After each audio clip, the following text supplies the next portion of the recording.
l'après-midi. Nous sommes déjà nourris de plusieurs manières. D'abord en histoire, en vivante, manière de présenter très vivante, et puis maintenant avec la nourriture du puits et environ. Donc merci aussi en votre nom pour tous ceux qui ont préparé, organisé. Mathias aussi, je crois, qui a fait le dessert en plus. Donc un grand merci à tous.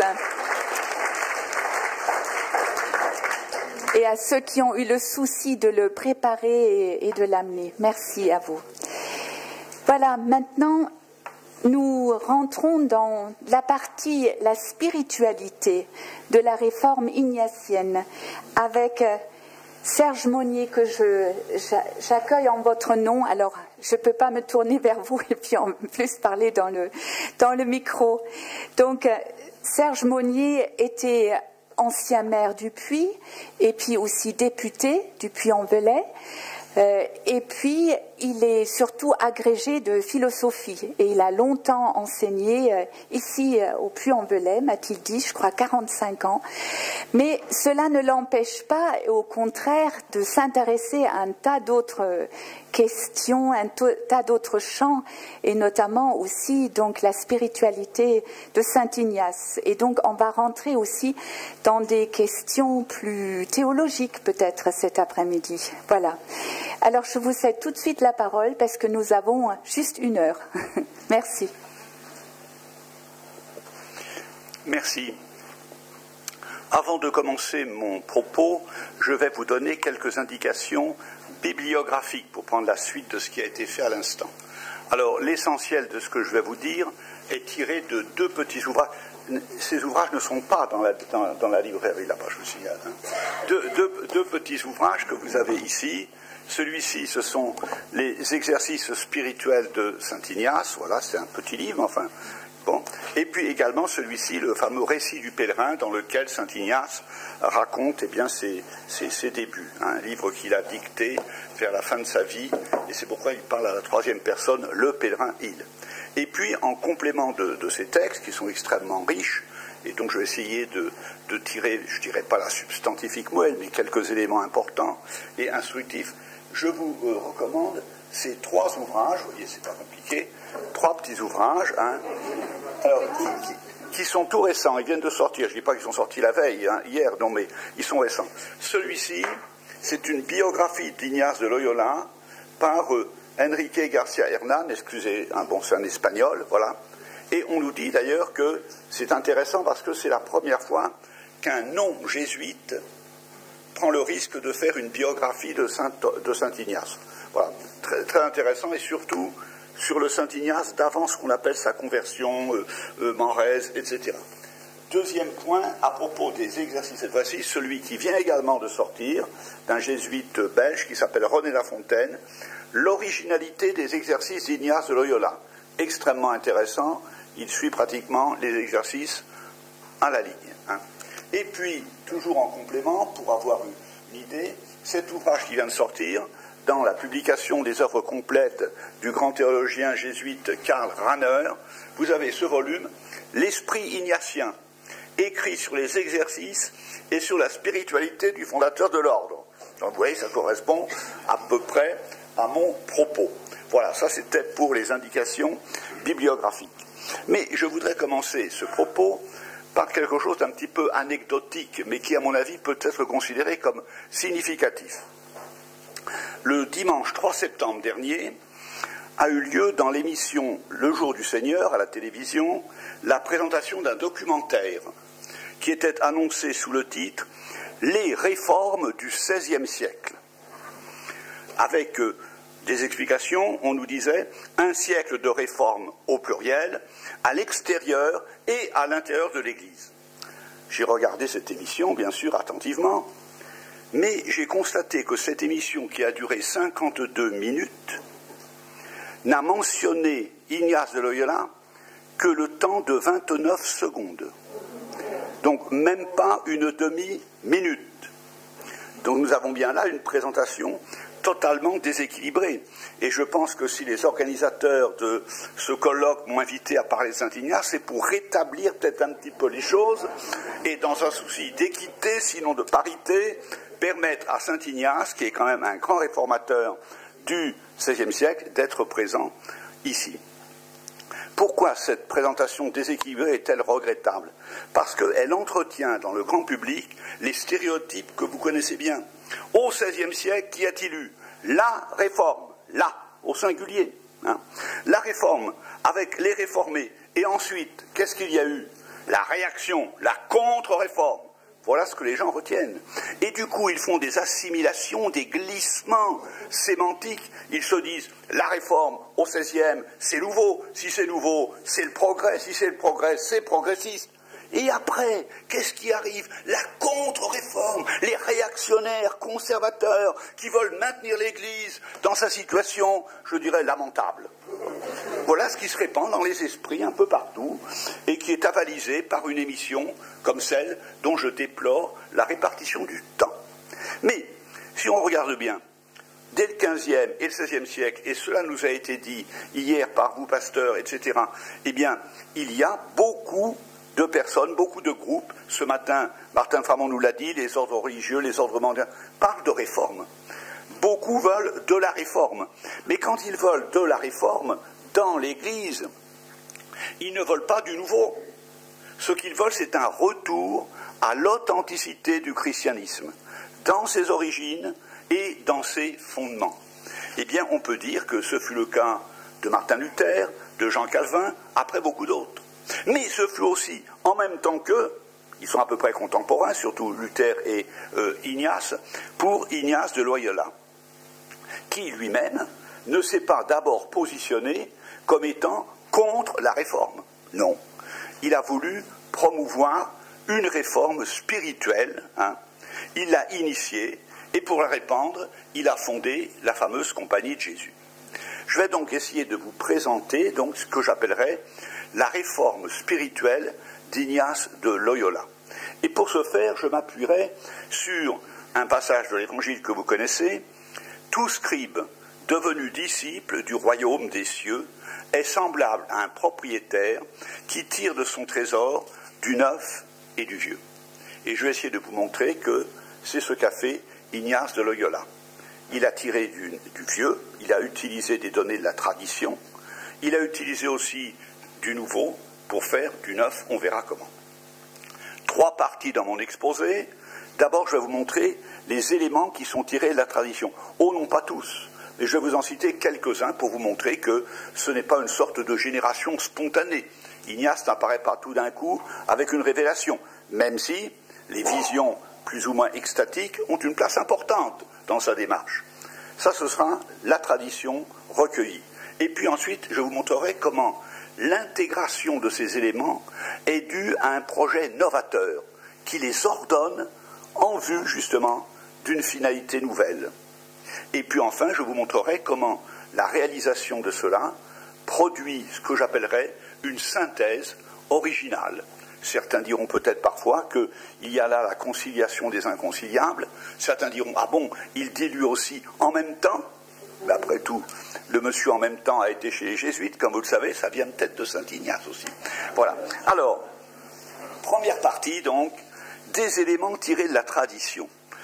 Et je prends principalement les deux ouvrages que j'ai indiqués tout à l'heure, les exercices et puis le récit du pèlerin. Eh bien, on y trouve de très nombreuses références ou utilisations de la tradition. D'abord, bien sûr, à tout seigneur, tout honneur, l'écriture, c'est évident. Les évangiles, et vous savez que dans les exercices spirituels que fait saint Ignace, il reprend constamment les mystères du Christ en les découpant et en les proposant à la méditation, à la prière, etc. Il y a aussi quelque chose qui apparaît très très souvent et qui, moi, me touche, c'est le terme colloque. On fera 3 colloques, on fera un colloque. Vous êtes en train de faire un colloque, alors. Bon, attention, colloquium, fondamentalement, ça veut dire parler avec, loquere cum, parler avec. En grec, quand on va voir les Septante dans la Bible, c'est sul lalein. Lalein, lali, ça veut dire parler, et sul avec l'autre, sul lalein. Autrement dit, il s'agit d'entretien.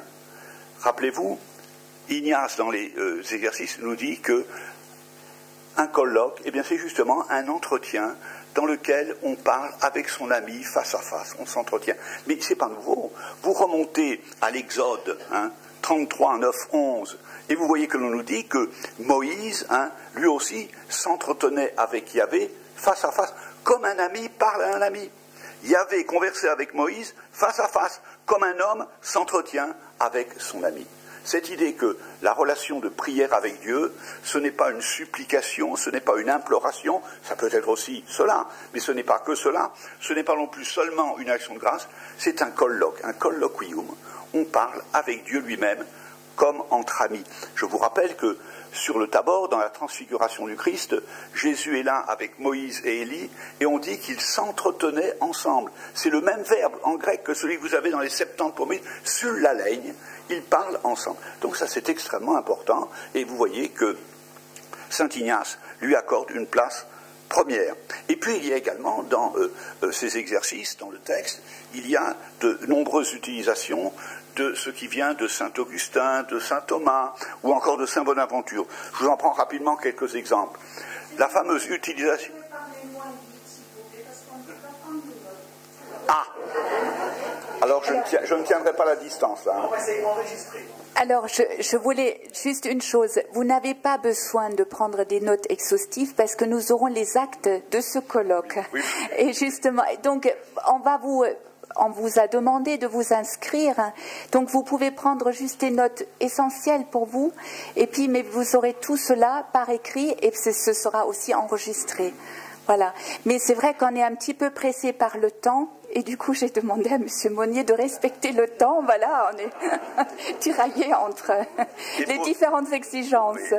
Merci. Et pour ne rien vous cacher, j'ai commencé avec crainte et tremblement, parce que j'ai pensé que jamais je ne réussirais la performance de Martin de Framont, que j'ai admiré ce matin. 30 minutes, c'est 30 minutes, 45 minutes, c'est 45 minutes. Personnellement, j'en suis incapable. Donc, je vous demande de me pardonner dès le début.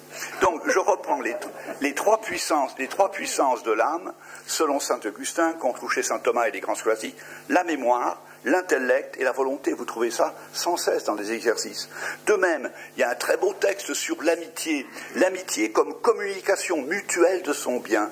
L'ami qui aime tend à se répandre chez l'être aimé. Et l'être aimé fait la même chose. Il y a une réciprocité. Vous avez là, je cite ça très vite, c'est tout petit dans le texte de saint Ignace, mais ça renvoie à des passages qu'on trouve chez Augustin, chez saint Thomas, je vous passe les détails, des très beaux textes des scolastiques et des philosophes traditionnels sur cette idée que l'amitié, c'est véritablement un échange dans lequel on se porte l'un sur l'autre. Il y a même un très beau texte de saint Thomas où il explique que le propre de l'amour, c'est de produire la mutua inesio, la mutuelle inhabitation de l'amant dans l'aimé et de l'aimé dans l'amant, selon justement les différentes facultés de l'âme, la volonté, etc., et l'intelligence. Autre exemple, les 3 niveaux de la vie spirituelle, traditionnellement distingués par tous les livres d'ascétique, si vous voulez. Il y a d'abord la voie purgative pour les débutants, il y a ensuite la voie illuminative pour les progressants, et puis il y a la voie unitive, union avec Dieu dans la paix, dans le calme, dans la tranquillité, dans l'amitié. Ça, c'est pour les parfaits. Les parfaits, ce n'est pas ceux qui sont absolument irréprochables, c'est ceux qui ont fait perfectum, qui ont accompli complètement le trajet pour être avec leur ami. Et qu'est-ce qu'il leur reste à faire? Ce n'est pas à rechercher encore ce qu'ils n'ont pas atteint, c'est à jouir dans l'amitié de la présence de Dieu. Autre éléments qui sont repris de la tradition, une tradition plus récente, c'est ceux qui viennent de la Devotio Moderna. La Devotio Moderna, c'est ce nouveau courant spirituel qui apparaît à peu près vers la fin du XIVe et début XVe et qui court sur tout le siècle, où l'on va insister sur l'intériorité de la vie de foi, avec une prière qui ne s'exprime pas forcément à travers le chant de l'office au cœur, mais qui va s'exprimer dans le cœur. J'y reviendrai, vous verrez tout à l'heure rapidement. Un texte extrêmement important qu'utilise Ignace, et même il recommande aux retraitants de lire régulièrement des passages de l'imitation de Jésus-Christ. L'imitation de Jésus-Christ, eh bien vous y trouvez des très beaux textes, textes sur l'humilité, textes sur le discernement, avec les rapports entre la nature et la grâce, textes sur la manière de goûter Dieu en toutes choses.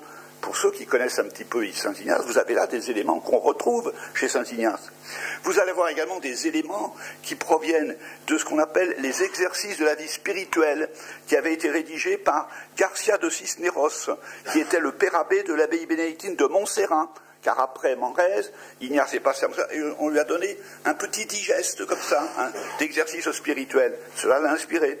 Il y a également eu les contacts avec les frères de la vie commune depuis la fin du XIVe siècle. C'était des groupements de prêtres et de laïcs qui ne prononçaient pas de vœux, mais qui vivaient en communauté, dans la pauvreté, la prière. Tout cela, c'est quelque chose qui a nourri, pas seulement Saint Ignace, mais en particulier Saint Ignace. Il y a eu également, en Espagne, les contacts avec les béates. Les béates, pas celles du Puy, mais les béates, qui étaient des femmes inspirées, qui faisaient partie, ou que l'on accusait de faire partie du groupe des illuminés, les alumbrados, qui privilégiaient avant tout l'expérience du contact direct avec Dieu, en disant que ce n'était pas nécessaire d'acquérir une science théologique trop poussée, car finalement, il n'est pas besoin d'être lettré pour parler des choses de Dieu et transmettre ses expériences mystiques. Tout cela a eu une forte influence sur Ignace. D'ailleurs, cette idée qu'il faut accorder une grande importance à une vision éventuelle, on le trouve dans le récit du pèlerin, lorsqu'il nous parle des visions qu'il a eues à Manrès, les grandes visions théologiques qu'il a eues à Manrès, sur la Trinité, la création du monde, l'Eucharistie, l'humanité du Christ et Notre-Dame. Et il ajoute même que si toute l'écriture n'existait point, il n'empêche qu'il garderait fermement la foi en ce qu'il a vu sur le témoignage de ce qu'il a vu. C'est un point extrêmement intéressant où nous verrons que chez lui, à la suite, pour une part, des alumbrados, eh bien, il y a cette sorte de confiance dans une expérience qui porte en elle son attestation de vérité. C'est pourquoi il a eu plusieurs fois à rendre quelques comptes à l'Inquisition. Il a été blanchi, très bien, mais ça veut dire qu'on le suspectait plus ou moins d'avoir quelques accointances avec ses mouvements de pensée. Donc voilà quelques-uns des éléments qui sont réutilisés par Ignace de Loyola dans les exercices en particulier, mais on les voit apparaître aussi dans sa démarche personnelle de pèlerin. Mais tous ces éléments auraient pu bien sûr rester plus ou moins une sorte de conglomérat un peu inorganisé. Mais en fait, ce qui fait justement la spiritualité même de Saint Ignace, ce n'est pas d'avoir accumulé tout cela, c'est de l'avoir intégré au sein d'un processus opérationnel pour un projet novateur. Rappelez-vous, en vieille scolastique, format d'ATC, c'est la forme, l'organisation, la structure qui donne l'être. Les matériaux eux-mêmes, ils sont secondaires en un sens. Eh bien, tout ce que Saint Ignace a pu puiser dans la tradition, et je vous ai donné quelques exemples, il va le réutiliser, le mettre en forme au service d'un nouveau projet, d'un projet fondamental, ad maiorem Dei gloriam, pour la plus grande gloire de Dieu. Alors, deuxième partie, je regarde ma montre, parce que... Deuxième partie, un projet novateur. Donc tout ça, ces éléments, vous avez compris, ces matériaux, ils vont être unifiés, mis au service d'un projet. Comment comprendre ce projet novateur? Vous allez voir, il y a d'abord un double repli, et puis ensuite, on verra qu'il y aura une double élection. Qu'est-ce que je veux dire en parlant d'un double repli? Eh bien, c'est que 14e, 15e siècle, cela a été rappelé par monsieur le pasteur hier soir, eh bien, la situation du XVe siècle et du début du XVIe siècle, elle n'est vraiment pas enthousiasmante. Le monde va mal. C'est la guerre, c'est la violence, c'est la famine, c'est la peste, c'est la corruption des élites, etc. Ça va très mal. Et devant la misère du temps et la corruption de la société, que vont être tentées de faire les âmes pieuses? Eh bien, c'est de se replier, de fuir le monde, de se replier derrière les murs des monastères ou des couvents. Voilà. Et quand ils sont ainsi repliés, et c'est ce qui va caractériser la Devotio Moderna, quand ils sont repliés dans leur couvent, que vont-ils faire?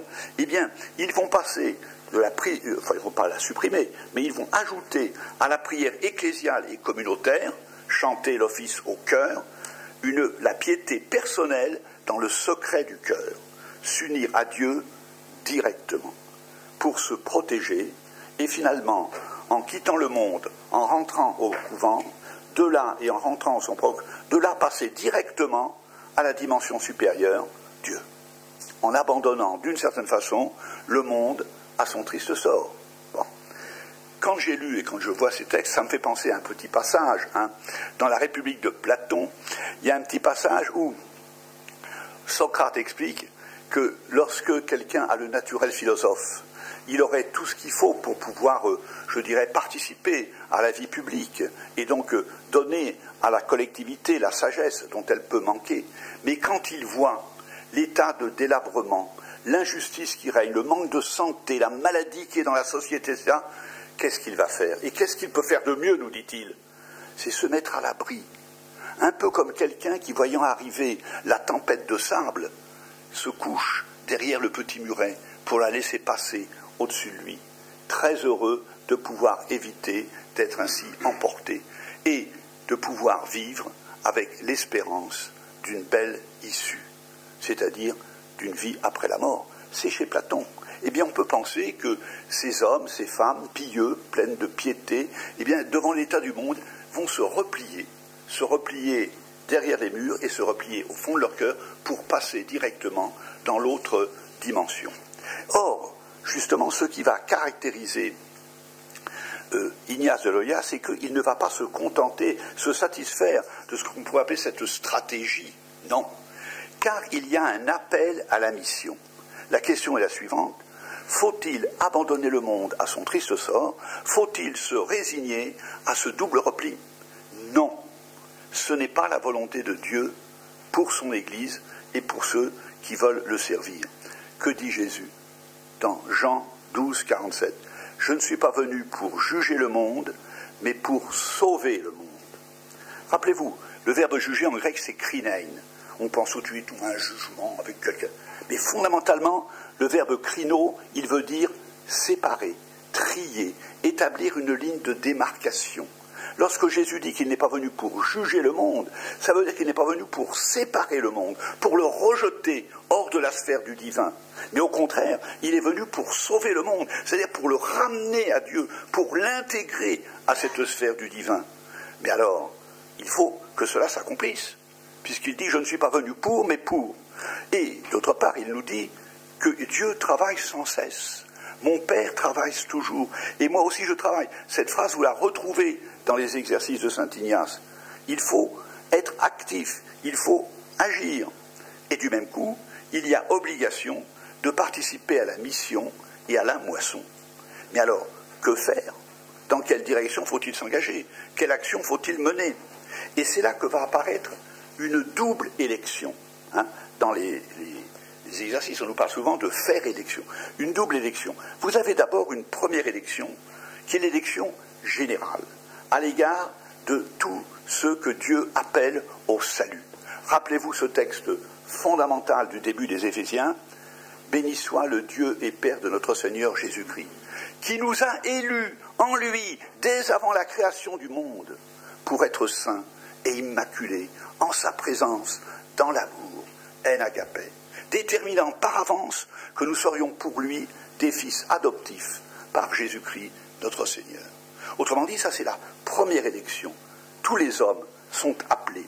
Dieu veut que tous les hommes soient sauvés, parviennent à la connaissance de la vérité. C'est l'élection fondamentale. Mais une fois que l'on a admis cette élection, il y a une deuxième chose maintenant. Et moi, que vais-je faire? Que dois-je faire pour répondre à ce que Dieu attend de moi? C'est l'élection singulière. Et cette élection singulière, elle n'est pas le fait de Dieu, car Dieu a la volonté qu'il porte sur moi. C'est moi qui dois faire cette élection. Le mot élection ici, ça ne veut pas dire un choix indéterminé, si vous voulez. Je vais choisir ce qui m'intéresse. Non, non. L'élection, ça veut dire prendre une décision. Je vais décider de. Et c'est pour cela qu'il va nous proposer, eh bien, un dispositif opérationnel, ce sont les exercices. Et il nous dit, cherchez et trouvez la volonté divine dans la disposition de sa vie pour le bien de son âme. Autrement dit, un dispositif qui doit être opérationnel pour le sujet, ça va être les fameux exercices, c'est-à-dire ce temps de retraite qui dure 4 semaines, 30 jours, avec chaque jour 6 ou 7 heures d'oraison, avec toute une organisation qui va se dérouler, pour parvenir justement à faire élection et à véritablement avoir la certitude que la voie que l'on choisit, c'est-à-dire que l'on décide de suivre, est celle que Dieu veut. Recherche de la volonté divine dans la disposition de sa vie. Ici, une petite parenthèse, alors je vous ai dit un petit mot de Platon, l'ami Descartes, tenez, vous allez voir, les exercices de saint Ignace correspondent un petit peu aux méditations métaphysiques de Descartes. Alors vous allez dire, mais Descartes n'a pas pu influencer Ignace, bien sûr que non, mais par contre, n'oublions pas que Descartes a été élève au collège de la Flèche, des Jésuites. Et là, il a certainement donc eu à pratiquer dans sa formation les petits exercices qui ne font pas 30 jours, mais qui peuvent faire 7 jours. Enfin, on les adapte en général sur une semaine.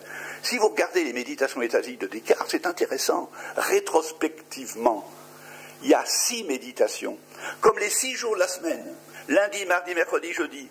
Et à la fin de chaque méditation, eh bien, après avoir fait un cheminement, il y a une prise de résolution, et puis le deuxième jour, il dit, la méditation que je fis hier, c'est-à-dire le lundi, et on est le mardi, et ça va avancer. Or, ce qui est important, Descartes ne dit pas, il faut que les philosophes passent leur vie à faire de la méditation métaphysique. Non.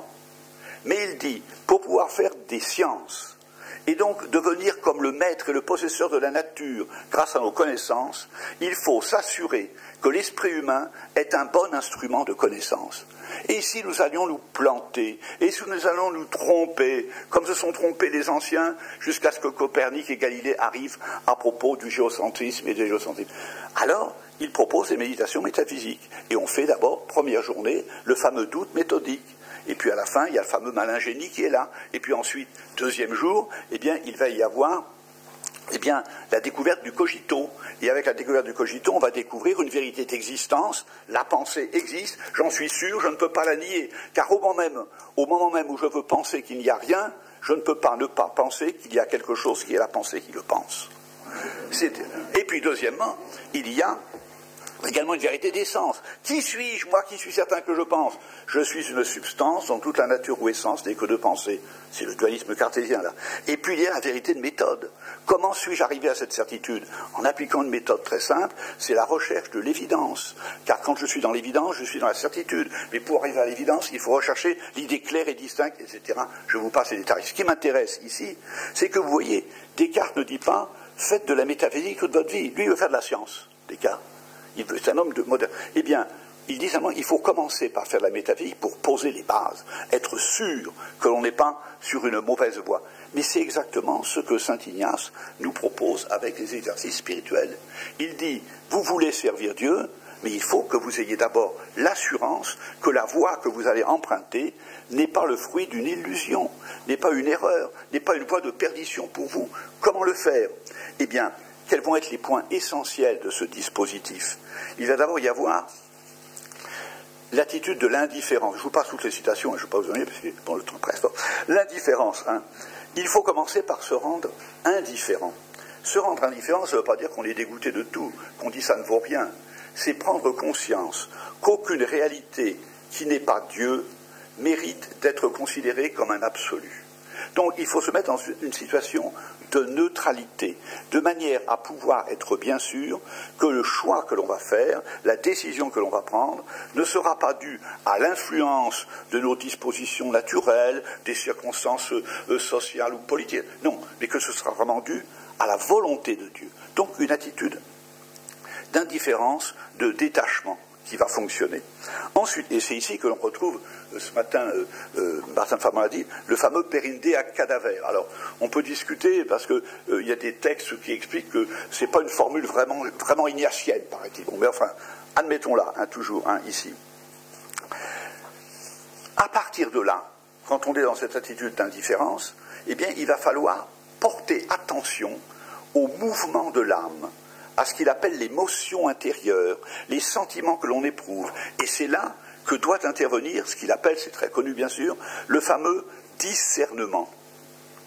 Être capable de distinguer si ce qui se produit en moi, ce que j'éprouve, vient de moi-même, ou vient du bon ange, ou vient du mauvais ange, le malin, qui a été envoyé partout dans le monde pour créer des tromperies et des erreurs, ou ça vient vraiment de Dieu. Et il faut donc ainsi examiner les consolations et les désolations.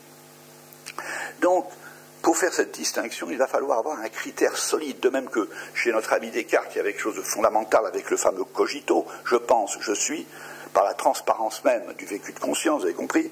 Ici, il va falloir distinguer parmi les consolations, car il y a un type de consolation qui est plus porteur de certitude que les autres. C'est ce qu'il appelle, les commentateurs s'en donnent à cœur joie, ce qu'il appelle la consolation sans cause précédente. Qu'est-ce que ça veut dire? Ça veut dire que vous allez éprouver à un moment donné une sorte d'allégresse, de joie spirituelle. Vous allez avoir l'impression d'être vraiment emporté vers Dieu qui vous attire à lui parce qu'il désire s'unir à vous. Et cette impression que vous allez avoir, elle va s'affirmer en vous, sans vous, parce qu'elle ne vient pas de vous. Elle ne vient pas de ce que vous avez pensé, elle ne vient pas de la bonne nouvelle que vous avez reçue, elle ne vient pas de ceci ou de cela. C'est une sorte de surgissement du divin en vous. Voilà. Cette consolation, elle est sans cause antécédente. Attention, il ne faut pas dire sans cause, parce qu'on dit, ah, mais si, elle a une cause, c'est Dieu. Mais sans cause antécédente, c'est-à-dire que vous êtes touché par cette présence divine, non pas à la suite d'une médiation par des causes intermédiaires, des actes d'intelligence ou de volonté qui vous mèneraient à... Non, ça vous saisit, ça vous prend, ça vous porte. Et à ce moment-là, Dieu attire l'âme à lui, tout entière, dit-il, dans l'amour de sa divine majesté. Et cela supprime toute tristesse et tout trouble. Dans cette expérience, l'âme fidèle a la certitude que c'est bien cela que Dieu veut pour elle. Et il ajoute, c'est très important ici, sans douter ni pouvoir douter. Exactement comme lorsque Descartes dira plus tard, dans le cogito, vous ne pouvez pas douter de l'existence même de l'acte de pensée que vous êtes en train d'effectuer. Eh bien, sans douter ni pouvoir douter. Donc on est sorti du doute, du trouble, etc. Donc, on peut dire que cette élection, c'est-à-dire cette voie dans laquelle vous allez décider d'entrer, eh bien, elle va correspondre ainsi, elle correspond bien à la volonté de Dieu. Et vous vous y portez spontanément, sans trouble, sans agitation, sans précipitation. Il nous explique assez longuement, toutes les fois qu'il y a du grand chambardement, toutes les fois qu'il y a des tiraillements, toutes les fois qu'il y a des troubles, de la précipitation, de l'énervement, c'est mauvais signe. C'est que ça ne vient pas de Dieu. Ça vient du malin qui veut vous entraîner n'importe où. Alors, on pourrait bien sûr détailler tout cela.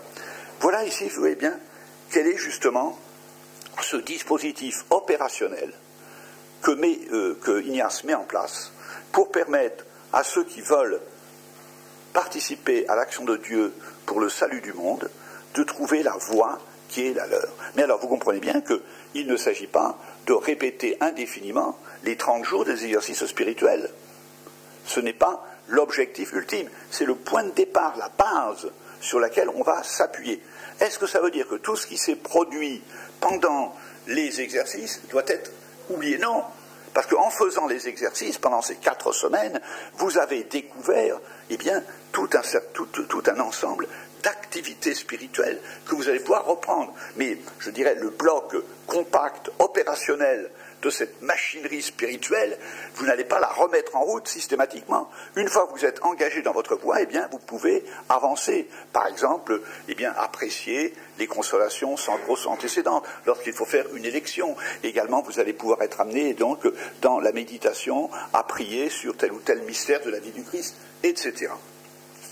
Mais alors, nous proposant ça, c'est la 3e partie, ça va, je tiens à peu près bon. 3e partie, c'est une synthèse, ce que j'appelle une synthèse originale. Qu'est-ce que ça veut dire? Eh bien, rappelez-vous, les formules de Saint Ignace, c'est donner les exercices et recevoir les exercices. Donc, lorsque un retraitant va recevoir les exercices, parce qu'un accompagnateur ou un directeur lui donne les exercices, que se passe-t-il? Il y a une synthèse qui se forme.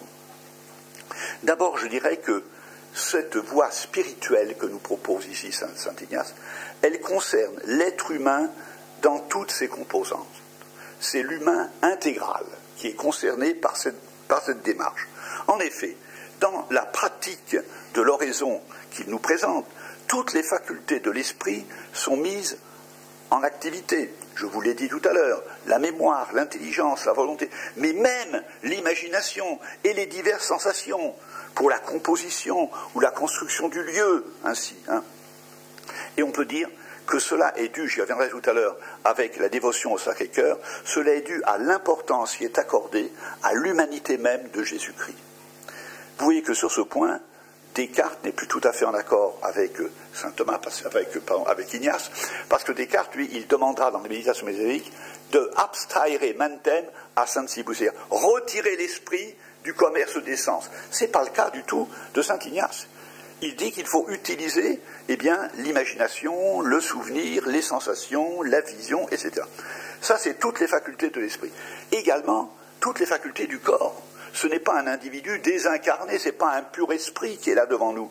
Et ainsi, on va trouver dans les exercices spirituels des indications très précises, certains diront même un peu tatillonnes, sur la nourriture, combien il faut manger, comment il faut prévoir ce qu'on va manger pour éviter de tomber dans les excès, etc. Le sommeil, combien il faut dormir, etc. Il faut dormir suffisamment, mais pas trop, etc. La position du corps pendant l'oraison, pendant la prière, être debout, les yeux tournés vers le ciel, ou être assis, ou être étendu, ou etc.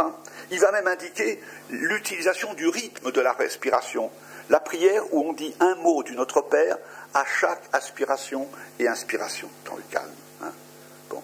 J'ai l'impression que c'est un petit peu ce système que Simone Veil avait passé, Simone Veil, la philosophe, avait retrouvé quand elle était chez Gustave Thibon pour prier le Notre Père, où elle disait que le Notre Père, au rythme de sa respiration, on le retrouve ici. Il va même préciser ce qu'il en est des pratiques de la pénitence, ni en faire trop, ni en faire trop peu. Il va même donner des détails, ça nous paraît aujourd'hui tout à fait curieux. Moi, on pourra en discuter sur ce qu'il appelle la mortification, la discipline. Il explique qu'il faut se fouetter, se flageller, mais pas avec des chaînes trop grosses ou des lanières trop fortes, parce qu'on risque de se faire trop mal, et ça peut mettre la tension. Alors il faut utiliser des petites ficelles. Ça fait mal, mais ça ne blesse pas. Tout à fait curieux. Mais je pourrais vous en raconter d'autres sur ce thème. Nous, ça nous paraît extrêmement étrange. On a l'impression de ne plus être sur la même planète, si vous voulez. Mais pourtant, c'était important. Alors, ça, c'était l'intégralité de l'être humain. Et puis, il va aussi y avoir une synthèse, cette fois-ci, entre la direction et la liberté. La confiance à accorder à une autorité, et puis en même temps, la liberté absolue du sujet lui-même. En effet, recevoir les exercices, cela suppose que l'exercice soit donné. Et donc, cela suppose qu'il y ait un directeur. Alors maintenant, on met plutôt dans les textes un accompagnateur, directeur, bon, directeur, il essaye on pourrait mettre un coach, voilà, celui qui va être là, ça ferait mieux, plus sportif. Car ce n'est pas une démarche solitaire, vous avez compris. Mais est-ce que le directeur, le coach ou l'accompagnateur doit imposer aux retraitants quelque chose? Est-ce qu'il doit lui rappeler les grandes lignes générales, la supériorité, je sais pas moi, du célibat sur le mariage, des grands ponts? Non. Il faut surtout que le directeur reste en retrait. Il est là pour écouter, il est là éventuellement pour conseiller, au fur et à mesure que tout le processus va avancer, mais il ne doit pas essayer d'appliquer de l'universel à un cas singulier. C'est l'inverse. Il faut partir du cas singulier. C'est l'individu, dans sa singularité même, dans son individualité unique et irremplaçable, qui doit trouver ce que Dieu veut pour lui. Et c'est cela qui compte fondamentalement. Là encore, chez Descartes, c'est pareil, on part du singulier, de l'acte de pensée singulier, pour remonter ensuite à la vérité, tout ce qui pense existe, etc. Je passe sur les détails. Donc, ici, il faut laisser Dieu agir immédiatement, directement, sans intermédiaire, avec sa créature. C'est bien une rencontre personnelle, unique, et il ne faut pas vouloir appliquer, de manière plus ou moins contraignante, une idée générale. Mais il faut aussi il y a aussi une complémentarité, la confiance en l'Église. Car le sens vrai, dans l'Église militante, c'est toute la fin des des exercices, hein. Et là il y aurait beaucoup à dire, parce que quand on voit tout ce que dit saint Thomas par rapport aux usages de l'Église catholique, je ne suis pas sûr que tous les frères réformés apprécieraient, bon, mais ça faut aller voir, hein. Bien, mais l'idée fondamentale c'est qu'il dit il faut rester uni à l'Église. C'est l'individu, oui, qui doit trouver ce que Dieu veut de lui, oui, mais en même temps au sein de l'unique Église du Christ. Et il va nous expliquer qu'il faut donc être capable de laisser son jugement propre pour obéir en tout à l'Église, hein. Et ça va même très loin, puisque c'est le paragraphe 365, il dit si ce que je vois blanc, il dit ce que je vois blanc, il faut croire que c'est noir si l'Église hiérarchique le décide ainsi. Hein, Saint Ignace. Hein. Et il dit c'est un acte d'obéissance, fondamentalement. Donc, eh bien, comment on est dans une situation où il y a à la fois l'affirmation de la singularité de l'individu, de la personne individuelle, et en même temps cette idée d'une appartenance à l'Église et la confiance pleine, entière et totale qu'Ignace accorde à l'Église. C'est ce qui vous explique sans doute, probablement, mais on y sera dans ma conclusion, que saint Ignace n'envisage pas une réforme de l'Église, mais il veut promouvoir la réforme dans l'Église, pour tous les... Mais ce n'est pas réformer l'Église qui l'intéresse du tout. Alors, autre exemple pour montrer qu'il y a cette conjonction, il y a à la fois le contact direct avec Dieu dans l'expérience de la consolation sans cause antécédente, mais il y a également la promotion de la pratique des sacrements. Hein. Il insiste sur la confession fréquente. Hein. Il faut se confesser, le mieux c'est tous les 8 jours. Hein. La pratique de l'examen de conscience. Et c'est comme cela que les jésuites vont devenir, vous le savez bien, des experts en casuistique, pour montrer comment on peut appliquer une règle générale, abstraite, à chaque cas particulier, en tenant compte des circonstances, du concret lui-même. Donc, confession fréquente, dit saint Ignace. Mais également, communion fréquente. Hein. Celle-ci était tombée en désuétude à l'époque. Hein. Eh bien, saint Ignace la restaure. Dans les exercices, hein, il demande de communier tous les 15 jours, et même, dit-il, si le désir vous y porte, tous les 8 jours. Et je peux vous donner ces précisions. En 1534, au monastère d'Avila, lorsque Thérèse d'Avila y entre, les religieuses, elles sont 150, elles sont admises à communier 6 fois l'an seulement, et tout au plus une fois par mois pour certains cas exceptionnels. 8 ans plus tard, son confesseur, le confesseur de Sainte Thérèse, dominicain, l'autorise à communier tous les 15 jours. Et en 1554, le premier jésuite qu'elle rencontrera lui conseillera de communier chaque matin. C'est la communion fréquente, donc, qui est promue par Ignace de Loyola. Et puis, ce qui montre également cette sorte d'accord entre une spiritualité de la personne singulière et en même temps une adhésion à une vie ecclésiale communautaire, ce sont 2 dévotions fondamentales qui vont apparaître ou qui vont être, je dirais, soutenues par Ignace et ensuite par la Compagnie de Jésus. Il y a d'abord la dévotion au Sacré-Cœur de Jésus.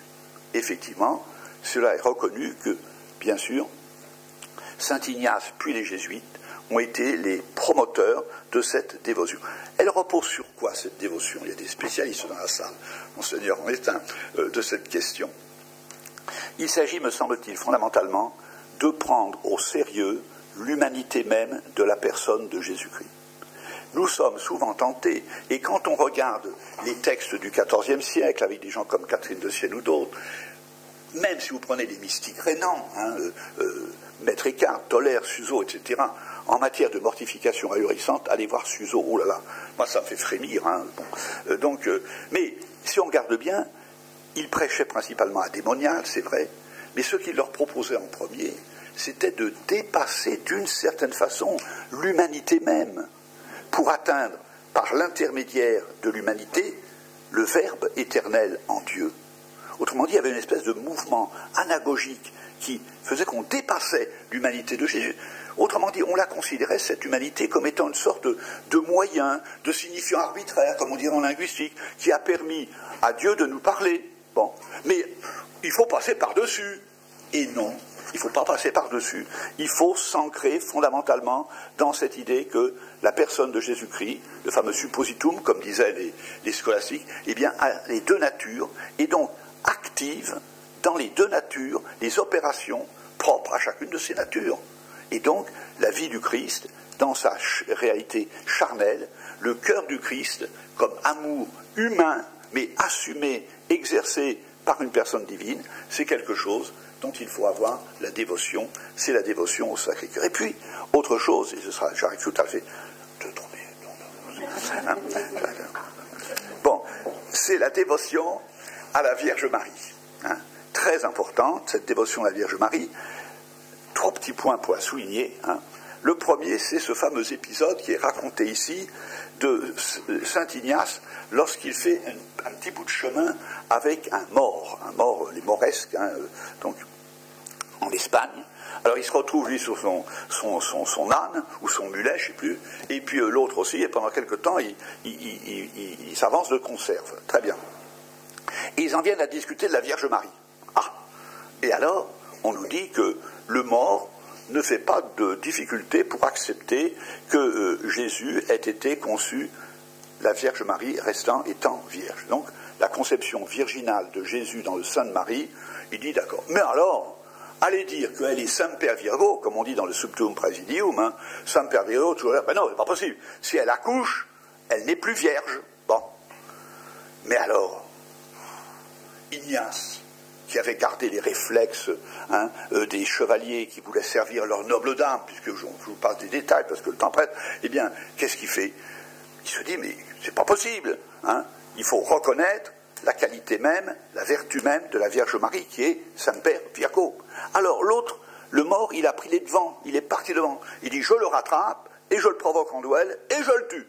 Parce que quand même dire des choses pareilles à l'égard de Notre-Dame que je veux servir, moi son fidèle donc chevalier, c'est pas possible. Alors il avance, mais il est quand même un peu dans un certain doute. Il se dit, est-ce qu'il faut vraiment que j'aille jusque-là? Et à ce moment-là, ils arrivent à un embranchement des chemins. Le mort est parti par là, et il y a un autre chemin. Est-ce que je poursuis mon mort et que je le tue, ou est-ce que je pars comme ça et que je laisse filer? Il dit, eh bien c'est pas compliqué. Je livre cela à ma mule. Alors quand il est arrivé à l'embranchement, il a laissé la mule aller où elle voulait. Et la mule, au lieu de suivre le mort, est partie de l'autre côté. Le mort a été sauvé. Voilà. Donc, mais c'est pour vous dire, ce qui m'intéresse ici, c'est cette idée, il est chevalier de Notre-Dame. Il veut faire respecter son honneur et il ne laissera pas dire n'importe quoi. Autre exemple aussi, c'est que dans les exercices spirituels, très souvent, le fameux colloque dont je vous parlais tout à l'heure, cet entretien face à face, d'ami à ami, c'est pas seulement avec les 3 personnes de la Trinité, mais c'est aussi avec Notre-Dame. D'ailleurs, très souvent, quand il y a 3 colloques, il y a un premier colloque avec Notre-Dame pour dire à Notre-Dame, hey, il faut que tu nous présentes à ton fils. Ensuite, il y a le deuxième colloque avec Jésus, hey, il faut que tu nous présentes à ton Père.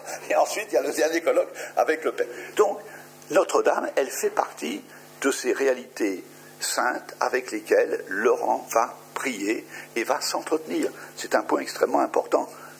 Dévotion envers Marie. Et puis, je ne sais pas si vous l'avez remarqué, ceux qui ont regardé un peu tout ça, lorsque, dans la 4e journée, il va nous parler des mystères de Jésus après la résurrection. Eh bien, quand vous regardez, c'est assez curieux, pas curieux, mais c'est que tout d'un coup, la première apparition de Jésus, allez voir vos évangiles, synoptiques si vous voulez, mais avec Saint Jean aussi, la première apparition de Jésus, dit Saint Ignace, c'est à la Vierge Marie. Jésus est apparu en premier à sa mère. À tout Seigneur, tout honneur. Il n'y a pas de raison. Alors, cette idée, ça paraît surprenant, on se dit, mais il invente cela. Non, si vous allez regarder la tradition des pères de l'Église, c'est déjà présent chez certains pères de l'Église, qui disent simplement... Et alors, comment justifie-t-il ce qui n'est pas dans l'Écriture? Vous remarquerez bien. Il dit, c'est parce que l'Écriture ne nous interdit pas d'être intelligents. Et donc, il le dit, et donc, il nous suffit simplement de réfléchir, de se dire que, en toute bonne, je dirais, vertu, eh bien, c'est ce qui a dû se passer. Voilà. Je vous fais remarquer ici, et je pense que cette dévotion à la Vierge Marie promue par les jésuites, il y a les dominicains bien sûr avec le rosaire, les jésuites, elle a été consacrée par Saint Jean Eudes, qui dit, c'est pour ça que je vous donne à vous Monseigneur, qui dit ceci, entre tous les ordres religieux il n'y en a point qui s'emploie avec plus de zèle et d'ardeur pour le service et l'honneur de la Reine du Ciel que la compagnie de Jésus. Dixit Saint Jean Eudes. Voilà, mes chers amis, je vais récapituler et terminer. D'abord, j'espère que vous avez bien compris, Ignace va utiliser de nombreuses données de la tradition. Il va également utiliser son expérience personnelle, je vous l'ai expliqué, avec les visions, avec, je dirais, les moments d'extase qu'il a pu avoir, pour mettre au point un dispositif opérationnel. Ce sont les fameux exercices spirituels, qui permettent de chercher et de trouver. Rappelez-vous ici la boutade, le Centre national de la recherche scientifique, c'est le général qui avait dit, des chercheurs, des gens qui trouvent, on en cherche, mais des chercheurs on en trouve, mais des gens qui trouvent, on en cherche. Bon, eh bien ici, il s'agit de chercher et de trouver. C'est exactement la même idée que sera celle de Descartes, dont je vous ai parlé tout à l'heure. Descartes dit, je veux faire cette démarche pour arriver à une certitude, où je trouve une vérité certaine et je sais qu'il y en a, ou je n'en trouve pas et je sais qu'il n'y en a pas. Mais au moins, je suis sorti de l'incertitude. Donc c'est ça son souci, pour nous faire connaître la volonté de Dieu, de façon à nous y engager véritablement. Autrement dit, Ignace ne cherche pas une réforme de l'Église, mais il cherche une réforme dans l'Église pour chacun des croyants fondamentalement. Et je pense que cet objectif d'Ignace ne peut pas laisser insensibles nos frères réformés, d'autant plus qu'il y a quelque temps, il y a un article, je vous signale, vous irez sur Internet, et vous taperez Ursula Tissot, qui s'intitule, et qui est très bien fait, très bien, oui, « Pourquoi Saint Ignace séduit-il les réformés ?» Eh bien, vous irez lire et vous aurez le complément, car moi, j'ai débordé le temps qui m'était imparti. Merci.